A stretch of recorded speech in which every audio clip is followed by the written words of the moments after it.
Let's start off with some big news out of Sydney. Police have arrested all 6 men involved during a spate of dawn raids. A fright in the night Police! Search warrant! Open the door! after a brawl at the mall. Acted like animals in a very busy shopping centre. Middle-aged men wearing handcuffs and brand names walked one by one from a western suburbs. Elm Mubade, who's accused of running the Alamadine Crime Network, has surprisingly been let out on bail by the NSW Supreme Court, even though he's facing nearly 40 serious charges. We're talking stuff like 2 kidnappings and being heavily involved in a large drug operation. Mubade used to be the bodyguard for the supposed top dog Rafad Alamuddin. But while Rafad and his brother are overseas, police reckon Mubade stepped up to lead the gang. Authorities believe he was key in organizing the distribution of cocaine and meth. One of the kidnapping cases even involved using a scary, aggressive dog to scare the victim. He was picked up in March 2024, and despite a dodgy track record, including breaking bail conditions, ignoring court orders, and being seen as a flight risk, the court still decided to give him bail. During the hearing, it came out that after his arrest, Mubade had told his wife to take their kids and head to Dubai.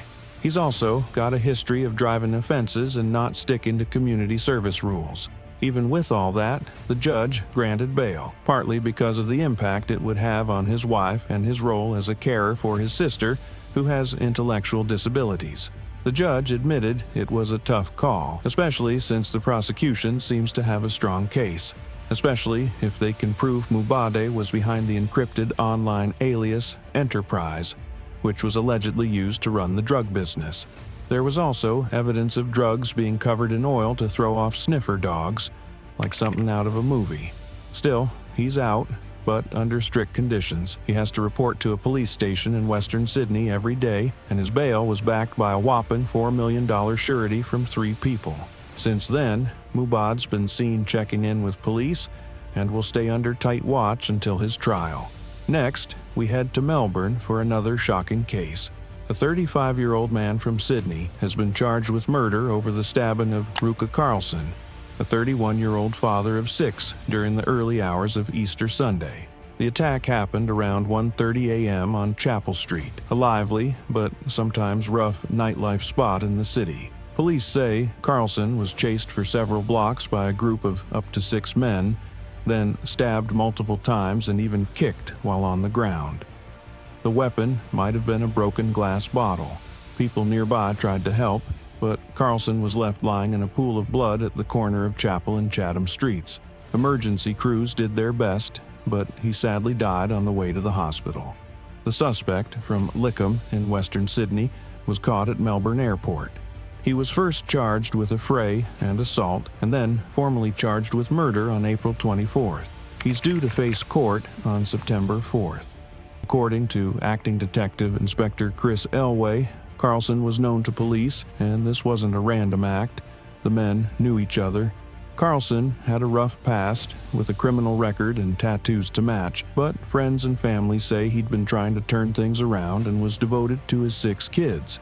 There are reports the violence may have started earlier that night at the Love Machine nightclub, where Carlson allegedly pulled a gun during a heated dispute. That may have triggered the chase and deadly attack. Back to Sydney now, where things are getting murkier. The man arrested over the fatal Easter Sunday stabbing is believed to be the vice president of a well-known outlaw Bikie gang.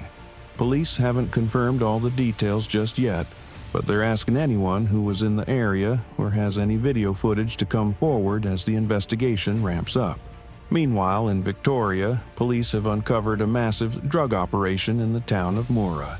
On Tuesday, April 22nd, things kicked off when officers pulled over a car in Red Cliffs just before noon.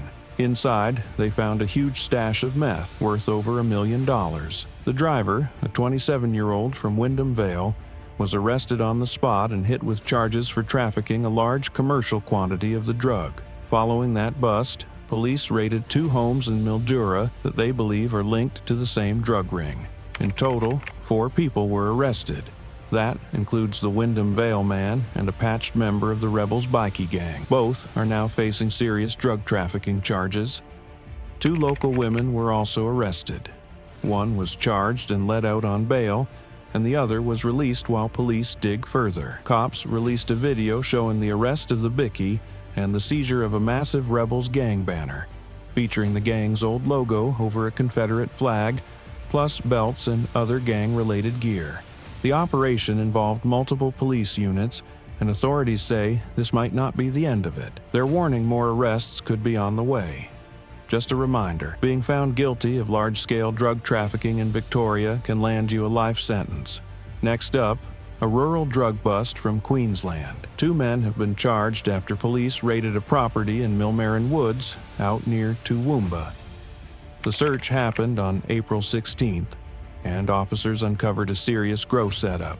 335 cannabis plants, 3.4 kilos of dried weed, hydroponic equipment, a gun, and even a pair of knuckle dusters. Hydroponic systems, where plants grow in nutrient-rich water instead of soil, are popular for illegal grow ops because they let you grow year-round and hide the operation indoors or off the beaten track.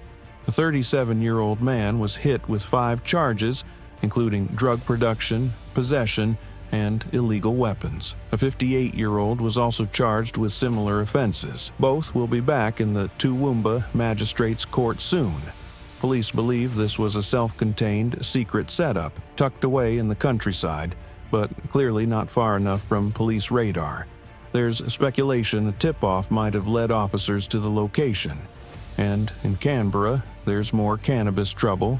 Police were tipped off about possible drug activity at a home in the suburb of Laneham. So, with help from forensic teams and evidence handlers, ACT policing got a warrant and searched the property. Out back, they found 4 towering cannabis plants, each more than 2 meters tall, and likely growing there for years. Inside, they also discovered a bunch of dried cannabis, about $13,000 in cash, and a small bag of what they suspect is cocaine. No one's been charged yet, but police have taken the drugs and cash as the investigation continues. They've also reminded the public that while cannabis laws changed back in 2020, having more than the allowed amount can still get you into serious legal trouble. Now to Western Australia, where a former prison officer has been jailed for smuggling drugs into a high-security facility. Glenn Stephen McDade, 34, used to be seen as a hard-working and trustworthy staff member at Casuarina Prison, but that reputation took a nosedive when he was caught in December 2023 with 3.3 grams of meth and some Suboxone tablets hidden in his underwear, right before starting a shift. Turns out, that wasn't the first time. McDade admitted to smuggling contraband into the prison on at least 2 other occasions. Financial records showed he was paid roughly $47,000 for his efforts. The court saw phone recordings and bank statements that made it hard for him to deny it. At first, McDade claimed he was pressured into it. He said he ran into a former inmate while out shopping with his daughter, and not long after, that man and another ex-prisoner showed up at his home, making threats. Feeling trapped, he went along with it. Even though he worked in a unit dealing specifically with Bikie members, McDade said he was never trained on how to deal with threats or blackmail, and he didn't trust the system to protect him. Still, the judge sentenced him to just over 2 years behind bars. Back in Perth, the story of prison officer Glenn McDade keeps unfolding. The judge in his case admitted that McDade may have started smuggling drugs under pressure, but stressed that it didn't stay that way. Over time, McDade became a willing player, not just someone acting out of fear. Although the judge described the whole situation as completely out of character, he pointed out that several people who knew McDade personally had spoken up for him, saying he had strong morals and was deeply committed to doing the right thing. But, in the end, the court said what matters is that the public expects prison staff to stick to high ethical standards, and McDade had seriously let those expectations down. He was sentenced to 26 months in prison and will serve time in a protective custody unit. He'll need to spend at least half of that behind bars before he can apply for parole. Now, over to Melbourne, where police have made a second big arrest in the 2023 killing of known underworld figure Mohammed Kashtiar, better known on the streets as Afghan Ali. Abdullah Hussein, 25, from Hampton Park, has been charged with murder and conduct endangering life after a long and tricky 20-month investigation. The incident happened just after 11:30 p.m. on August 4, 2023. A stolen gray Toyota Prado pulled up next to Kashtiar on Almeida Crescent. Shots were fired, hitting the 53-year-old multiple times. Then, in a brutal twist, someone in a hood got out of the car and fired more rounds while Kashtiar was already down. The getaway car was found later, torched in Endeavour Hills. Kashtiar was known as a Mongol's Bikie and had ties to Middle Eastern organized crime. He also had a reputation for violence. He died in hospital shortly after the ambush, despite efforts to save him. Hussein, who was already locked up on unrelated charges, was formally charged after being interviewed by detectives from the homicide squad. He's due to appear in Melbourne Magistrates Court. Another suspect, 23-year-old Idris Kayali from Narra Warren, was charged earlier this month in connection with the same killing. Police say these arrests are a major step forward in the case, but they're still digging into the crime's possible links to bigger, organized crime networks. There's still a $1 million reward on the table, and detectives are urging anyone who might know something to come forward.